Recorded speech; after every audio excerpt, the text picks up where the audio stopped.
What's up guys? आज चाहिँ म पहिलेदेखि रियाक्सन भिडियो बनाउँछु भन्दाखेरि चाहिँ अब फाइनल्ली आजदेखि चाहिँ म रियाक्सन भिडियो बनाउँदैछु, त्यो पनि कमेन्ट पढेर, त्यो पनि रुटिन अफ नेपाल भन्दाको एउटा पोस्ट हालेको रह केपी शर्माले मैले यो देशको मुहार फेर्नको लागि नै भनेर के भनेर लेखेको रहेछ। त्यसको अब कमेन्ट पढाउँछु सुरुदेखि। ओके, फर्स्टमा कमेन्ट छ, जनताको लागि सोच्ने भयो, जनताले केपी जोड देश छोड भन्छन् त। ठिक है, आसेपासेलाई मोटो बनाउने छुटे। यहाँ एउटा इन्ट्रेस्टिङ कमेन्ट आयो। केपी ओलीका गफहरू, टोलमा एयरपोर्ट बनाउँछु, बादलीमाथि च्याउ खेती गर्छु, पैसा फल्ने रुख रोप्छु, टुडी खेलमा तेलको कुवा खोल्नेछु, हरेक घरमा घरको छतमा हेलिकप्टर बनाउनेछु, कसैले पढ्नै पर्दैन, सर्टिफिकेट घरमै हुनेछ। त्यस्तै लेखेछन् साथीले। राजतन्त्र अर्को छ यहाँ, राजतन्त्र ठिक थिएन भने कसरी टिक्यो 240 वर्ष? 16 वर्ष नबिते किन ढलमलियो छ गणतन्त्र? क्वेसन फर ल है गाइस। नेक्स्ट छ यहाँ एउटा राम्रो थियो।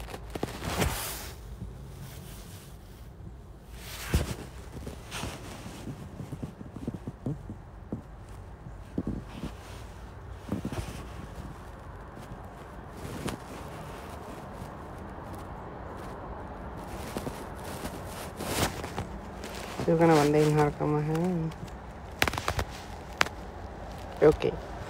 केपी ओली 12 वर्ष जेल, 2 लिटर तेल, 8 कक्षा फेल, भ्यू टावर खेल, निर्दोषलाई जेल, भ्रष्टाचारलाई खान्छ मेल, 70 वर्ष मै 2 मृगला फेल,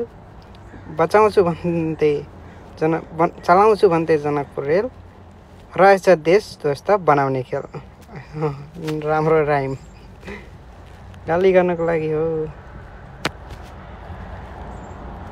त्यस्तो अर्को छ, जनताको कुरा सुन्ने भयो बुढा अहिलेसम्म राजनीति छोडिसक्थ्यो।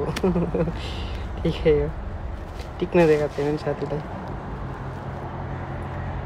सम्मानीय प्रधानमन्त्रीज्यूलाई साथी नभन्नु। यहाँ एउटा आएको छ, देशको मुख्य समस्या नै केपी ओली हो। चेपादेले राणा बिचौलिया दलाल तस्करहरूको मालिक प्रधानमन्त्री हो, देशको प्रधानमन्त्री त्यसो नबनाऊ।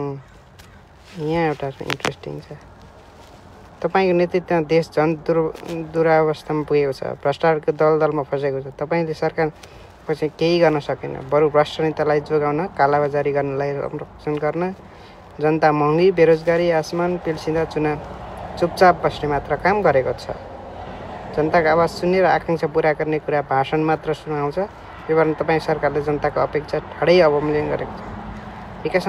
विकासका नाममा खोक्रा आश्वासन बाँड्ने, चुनावको बेला ठुल्ठुला सपना देखाउने अनि सत्तामा पुगेपछि कुर्सी जोगाउन मात्रै लागि पर्ने प्रविधि देशलाई कहाँ पुर्यायो? लेखेछन् साथीले टन्नै। यहाँ फेरि केले यता अलिक फोहोरी लेखेछन् हौ। यसलाई डरट गाली गर्दा म थाकिसकेँ। नगर्नुहोस् मित्र, नगर्नुहोस् प्रधानमन्त्रीलाई। त्यहाँ छोडे यत्रो गाली हेर्छन् त होला नि केपी सम्मान्य प्रधानमन्त्रीज्यूले। यिनको कुरा पत्याउने जनता कस्ता छन् अझै सोध्नुहोस् आफूलाई। यहाँ रह, भ्रष्टाचारले लिन्टा भएको पार्टी अनि बिचौलिया पालन पोषण गर्दै फुर्सद छैन, फुर्सद दिनुभएछ। अब बा तिमीले गर्नु जान्ने भनेको गफ मात्रै हो। ठिक जनताको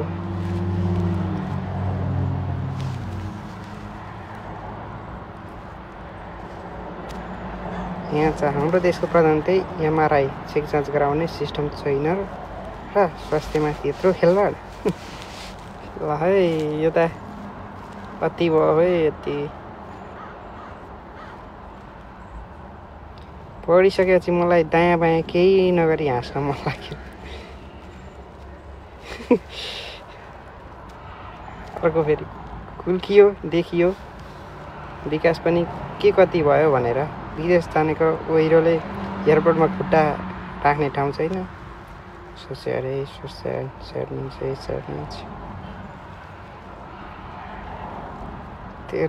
हेर्दै जाउँ यी धेरै बर्बाउन लाग्यो। औषधि नियमित रूपमा खानुहोस् छ दिएको डक्टरले दिएको छ भने खानुहोस्।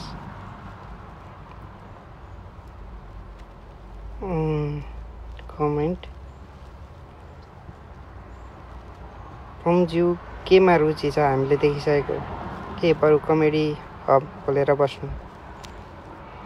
अलिअलि कति राम्रो सोच भएको जनतासँग बस्ने सोच राम्रो हो।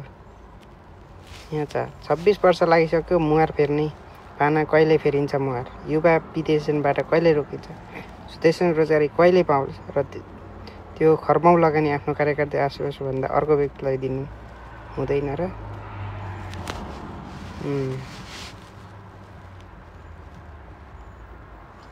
यहाँ छ साथीहरू तपाईँ र तपाईँको सँगै अरू 2-4 जना विस्थापित भइदिनुहोस्। त्यसपछि देशले आफै मुहार फेर्छ। सुनिदिनुहोस् है जनताका कुरा। एउटा पनि पोजिटिभ कमेन्ट छैन।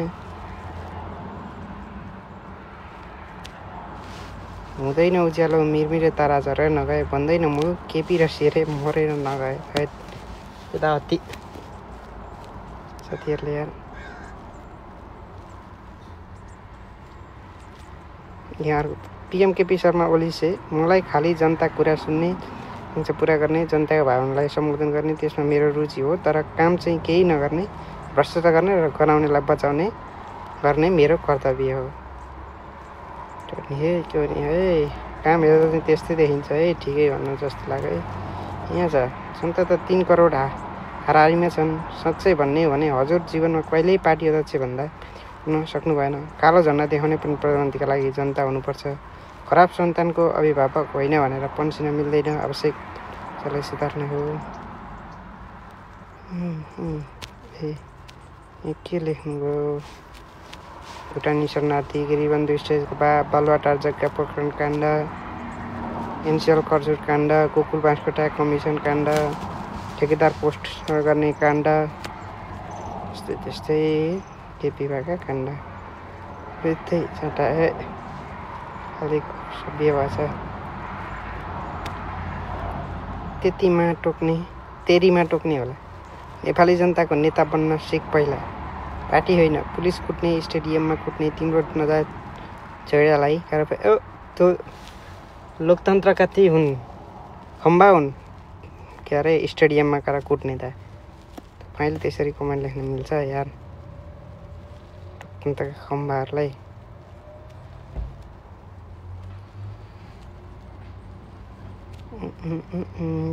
त्यस्तै पढ हेर्दै जाउँ।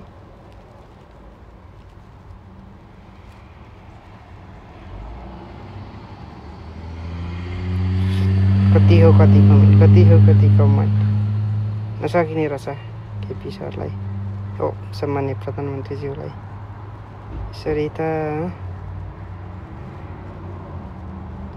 यसरी त देशले कसरी मुहार फेर्छ। देशको अभिभावकले यसरी भनेपछि त अति देशको मुहार होइन आफ्नो मृगोलाई फेर नत्र आज नै हार्दिक श्रद्धाञ्जली टिभी भनेर रुचिनाथ नेपाल बन्दाले पोस्ट गर्छ। त्यस्तो पनि नहोला। पढियो धेरै पढियो तर सबै नेगेटिभ मात्रै छन्। केपी ओलीलाई के खोजेका छन् त जनताले बुझ्नुहोस् है। के देख्दैछौ म पाएँ यार कमेन्ट गर्नुहोस् न जे पाएँ त्यही त। सभ्य भएर गाली गरौँ गाली पनि सभ्य भएर गर्नुहोस् ल।